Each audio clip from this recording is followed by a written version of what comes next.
If you know my stuff from the other channel, you know we've been having some fun with Maggie Mae Fish and her questionable interpretations of Zack Snyder.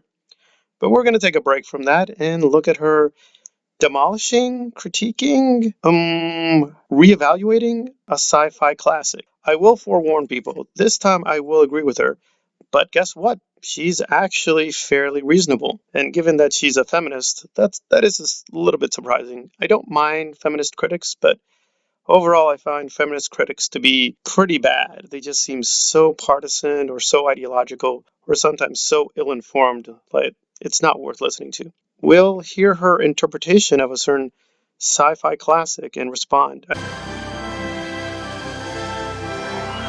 Back in an episode of the original series, Captain Kirk marooned his enemy Khan on a remote planet, Ceti Alpha 5. Then, between the events of that episode and the second Star Trek movie, another nearby planet exploded, resulting in the death of much of Khan's crew. Khan's wife, Marla McGivers, was among those who died on Ceti Alpha 5. Khan blames Kirk for her death, which at first seems like a typical "you killed my wife" motivation. Khan uses his wife's death as the justification to try and kill Kirk and take his ship.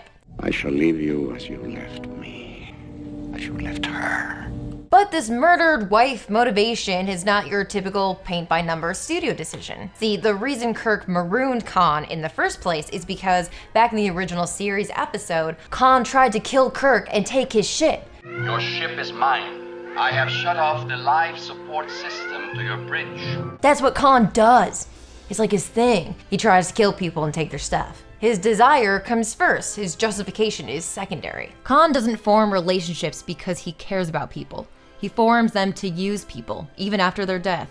These people had sworn to live and die at my command 200 years before you were born.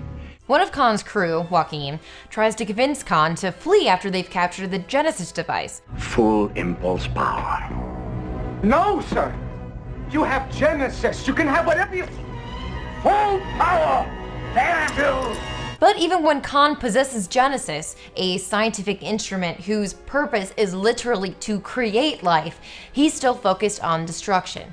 He refuses to listen to constructive criticism, and then, even at their moment of defeat, Khan, the leader, the patriarch, the daddy, and Joaquin, the follower, the subject, the son, are both unable to imagine that they were wrong. Here's Joaquin's last words.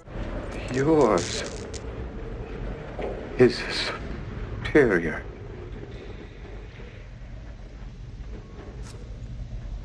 He was trying to say, one last time, yours is a superior intellect. Joaquin has watched his master objectively fail, but to him that is not failure, because in Joaquin's mind, Khan is incapable of failure. It's merely an opportunity to repeat their slogan of racial superiority. Khan, likewise, immediately uses Joaquin's death as an excuse to justify. Okay, before we begin, let me just preface that I was one of those Star Trek nuts. I would often see all the episodes during marathons. But I was one of those people, when I saw Wrath of Khan, I had no idea who Khan was. In fact, I didn't see the Khan episode for decades. Because I would just figure, like, was this like a new character? And it's like, no, there was a Khan episode. And I was like, really? Because I saw 97% of all the Treks. And I was like, yeah, but it was just one of those rare episodes that I just didn't catch. So I was like, oh, okay. So going off my memory from that original episode, as well as my memory of the movie, because she's really inspired me to go back to see it again, because I really loved Khan. But I always thought it was fun, but I didn't think it was really substantive. Okay, so her basic point.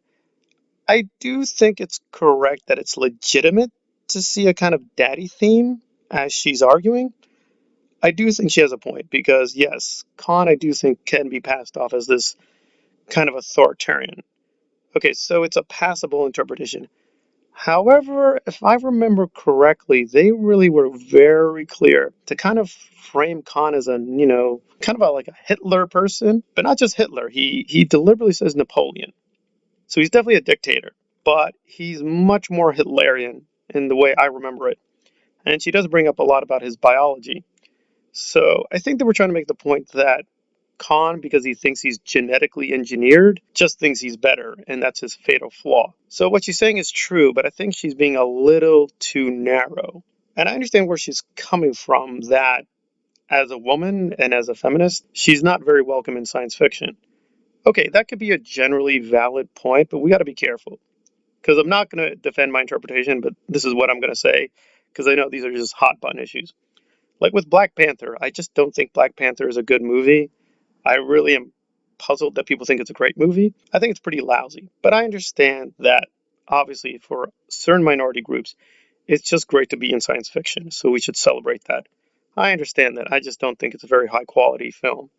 Same thing with Captain Marvel. I understand we don't have enough feminists in science fiction or women in science fiction, but I still think Captain Marvel is just barely okay. It's fine, but it's like, I don't see the big deal. But I'm not going to defend those interpretations because I realize I'm just going to get tons and tons of comments like, well, you don't think Black Panther is good because you're on the side of the imperialist conspiracy, or you're on the side of the patriarchal conspiracy. That's why you don't like Brie Larson. No, I like Brie Larson. Brie Larson is fine. But it just seems that Maggie just does this preemptive thing where she already has her theory and then she interprets something.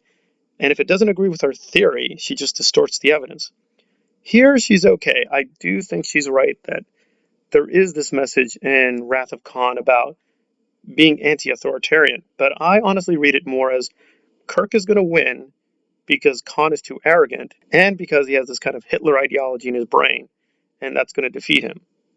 That's my memory of it, but I could be wrong. But it's a decent enough take, and it's definitely giving me some food for thought. But I think her bigger kind of feminist conspiracy of bad daddy things, I'm not so sure about that because she takes a kind of insulting swipe at the prequels. And I get it. I like the prequels a lot and defend them a lot, but I recognize they have a lot of problems. But her take that the prequels weren't as serious about the quote daddy theme, I don't think she understands the narrative correctly because despite her little thing against Trump, which I don't disagree with, I do think Trump is evil and a monster. I never read Trump and Khan as being similar. I always think Trump is much, much closer to Sidious, but that's just me. But we'll get into that soon enough. So, a decent interpretation of Trek, but I think a little bit too narrow. But compared to her Snyder stuff, this is much more reasonable.